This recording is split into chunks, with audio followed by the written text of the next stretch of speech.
in pretty much every style of Qigong that you can think of. There's a couple of exceptions, but they are exceptions and not what's most typically done. When you're focusing on the breathing, there are two main components to your breath. There's how you breathe, and then there's the breathing pattern that you use that's applicable to the various individual Qigongs you may be doing. So how you breathe, for the most part, is going to be consistent throughout every Qigong practice that you do. The one thing that we're not going to get into for quite a while is how you breathe can vary in the sense that you can do Daoist natural breathing or you can do Daoist reverse breathing. We're not going to be really looking at the reverse breathing today for sure, and maybe not for quite a long time. But that's how you breathe. And then the pattern is, while you're breathing how you're supposed to breathe, you do that in the pattern that matches the physical movements of the form, which helps you move Qi more distinctly in the way that the particular Qigong that you're doing is addressing your Qi flows. So in heaven and earth, that's the move. So this is, we're going to be linking our breath to these movements, because that's going to let us get the most Qi up to this point, access that we can use in order to get the greatest amount of Qi flowing through the form. As we work on deeper and deeper in addressing the breathing components here, your breath will more directly link with your Qi over time. Don't expect to get that right away.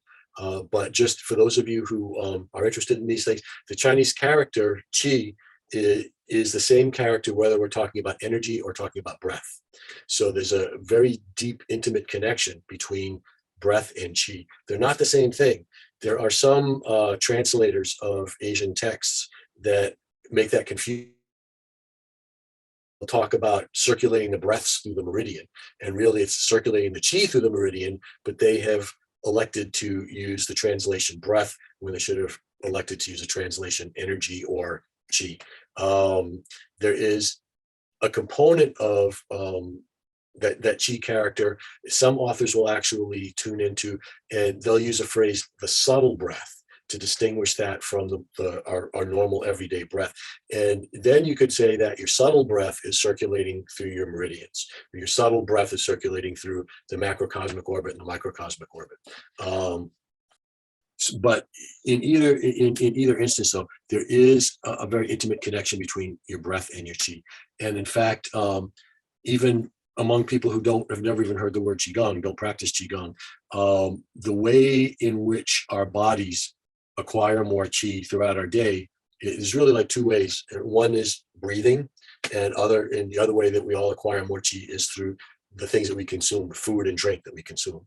The Qi in the atmospheric Qi is called Qing Qi. And so that comes in with our breath. And as we learn to breathe more efficiently in the Taoist way of breathing, we are bringing in more atmospheric gases. So we're getting better oxygenated, but we're also bringing more Qing Qi in, which is what we use to add to our own Qi. So in food, there's another quality of Qi, it's called Gu Qi. And the Gu Qi is Qi that's extracted from our food that we eat, that's added to us. And again, whether or not you do Qigong, we all need Qi to keep us alive and keep our bodies functioning properly. So the one thing I would encourage all of you to do to take advantage of your Gu Qi is, as much as possible, eat organic, avoid genetically modified foods. Don't eat out at restaurants, even 5-star restaurants. They're using commercially grown foods. Commercially grown foods are sprayed with herbicides and pesticides. The plants themselves, when they get sprayed with those things, they use their own Qi. They use their own antioxidants and enzymes to fight off the harmful effects of those sprays. So not only are you getting the toxic crap that might not be thoroughly washed off of them, the plants themselves, their Qi has been diminished by getting sprayed with those things, because they use their Qi to fight off the harmful effects of those things. So take it with a grain of salt, use it or don't use it. But I strongly encourage you to, if you want to maximize the amount of Qi you're bringing in, eat organic as much as you possibly can. And now we're going to be learning how to breathe more efficiently. So you'll be able to bring more qi in, and all of that's going to serve you. So the first thing that we want to look at when we look at how we're going to be breathing, we want our breath to be comfortable. We want, just like when we were doing releasing and absorbing in our physical movement, we want to have a very relaxed quality to our breath. So, and we want our breath to become softer, more relaxed, so we're able to absorb more of the qi in and release the waste gases and other waste products of cellular metabolism out through our breath. And that just wants to be done in a relaxed, open, expanded way. So we're always going to be looking for keeping your breath relaxed. Even now, we're going to be layering in a lot of things that you're going to have to be paying attention to in ways that some of you might not have paid attention to in your breathing before. And when you're learning new things, it's very easy to get a little tense, or just feel a little uncomfortable because you're wondering if am I doing it right and all this stuff. So do your best to let go of worrying about if you're doing it right. Just do the best you can do. Let yourself be as relaxed as you can be while we're doing all of these things. So that relaxed quality of the breath, to whatever extent you're able to address all of the things that we're going to be going into right now, the relaxed quality is going to facilitate the free flow of qi. It's going to facilitate improved flow of blood and other interstitial fluids that are going to be influenced by your breathing. It will also help discharge tension from your nervous system, which keeps you stress-free, but it also keeps you pain-free. It lets your muscles be more relaxed if you're not holding nervous tension. One of the things that will create restrictions in your physical movement is nervous tension. The other thing that creates restriction in your physical movement usually has to do with having an injury. So if you've had a blow or something and the muscles tighten up, they can stay tightened up long after the injury has healed. That's something that we're also going to have to look at in the context of our breathing, because we want to open up those areas. But aside from having had an injury like that, you can be holding tension in different parts of your body. Primarily, that will have its root in your nervous system. And so getting your nerves to release and discharge all tension opens up your body physically. Also helps clarify your mind, and your brain is part of your nervous system. So the more tension you discharge at your nervous system, and the calmer your mind will be, the clearer your mind will be, the more focused it'll be. So that relaxed quality to your breath is of extreme importance. So what we're going to look at next is tuning into all of the mechanisms that go into efficient, full breath. Now, most people, when they think of breathing, you think about your lungs as the organ that actually is responsible for your breathing. And in the context of Daoist breathing, the lungs are, of course, involved, but they're a little more passive in some ways. The body tissue or the organ that's involved is your diaphragm, is what really brings the most air into your lungs. So your diaphragm is a membrane that encircles the entirety of your torso here, just below where your lungs are. And when you inhale, your diaphragm is going to lower like this. And so lowering like this creates negative pressure in your chest cavity, and that negative, because it expands your lungs, it opens up your lungs, and that's what draws the atmospheric gases into your lungs. Now, the lungs are really good at extracting the oxygen from the air. We won't go into all the anatomy, but there's little sacs inside your lungs that do gaseous exchange. So the lungs are not 100% passive, but in terms of bringing atmospheric gases into your lungs, it's your diaphragm that's involved in that.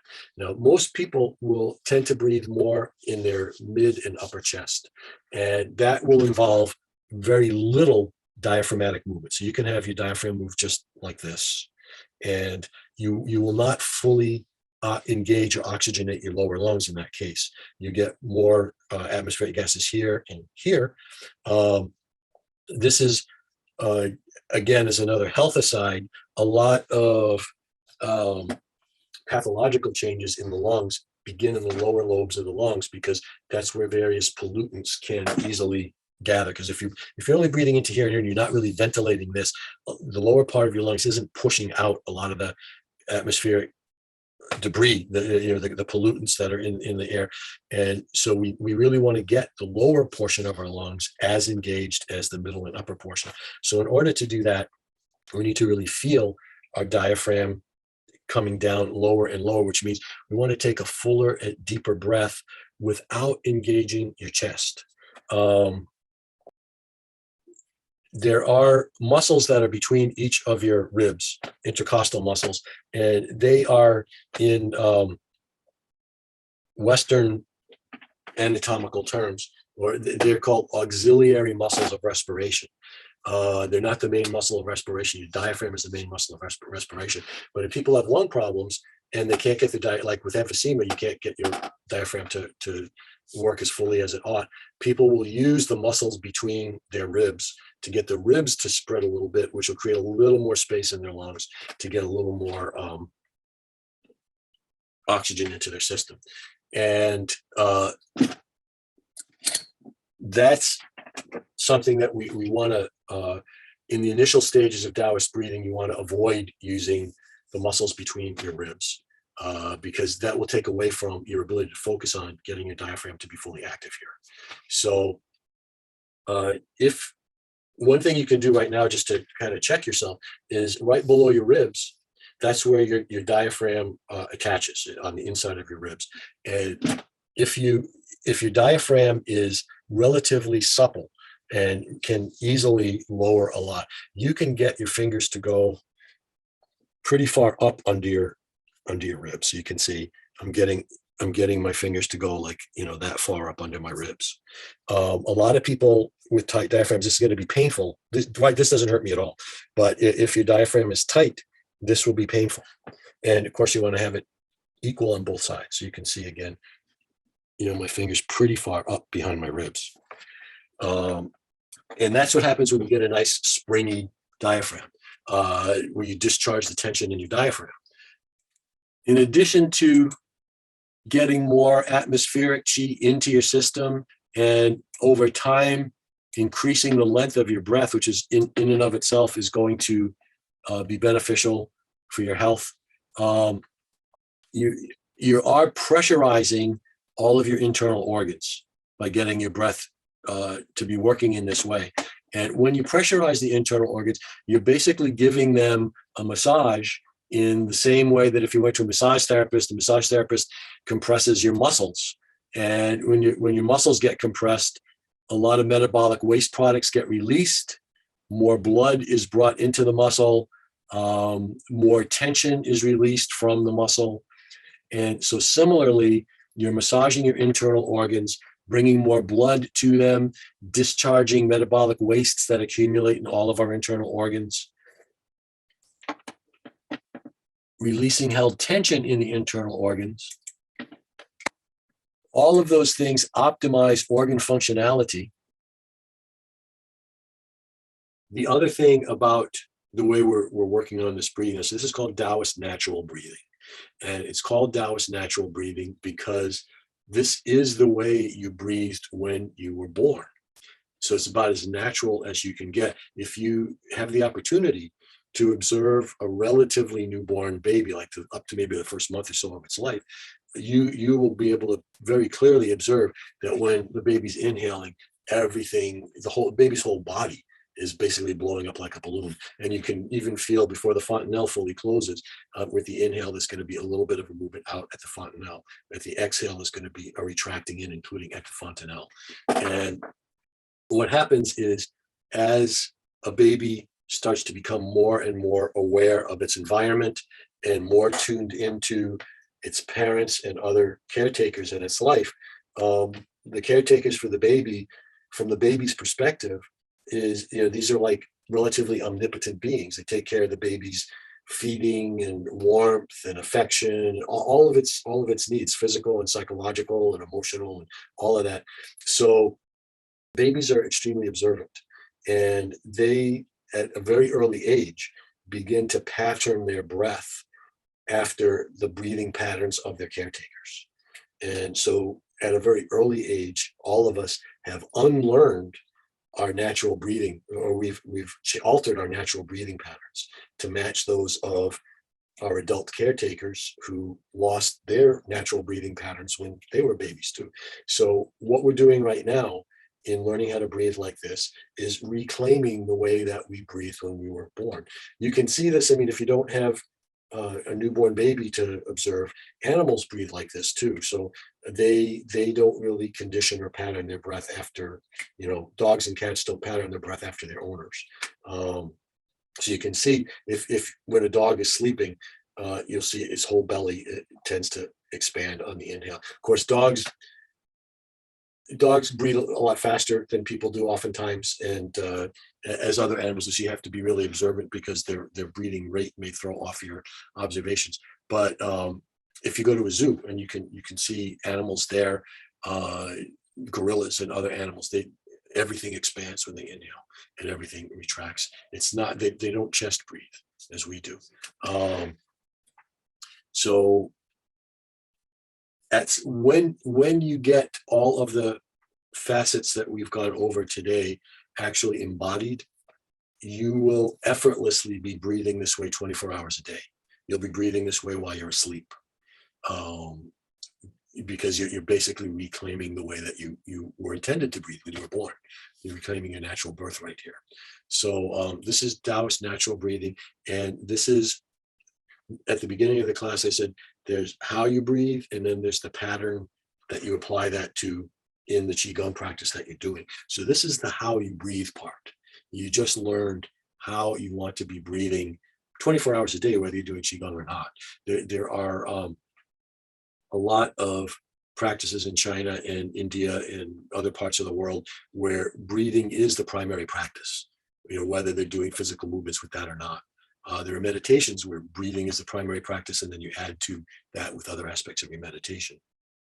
So breathing by itself is extremely important, and it is something you do 24 hours a day. So you really want to put whatever amount of time you need into getting all of these parts that we've talked about today addressed and comfortably embodied. If you're not already there, some of you might have been doing a lot of these breathing practices for years and years, and you're there now, and that's great. If you're not there, the time investment is really very, very well worth it.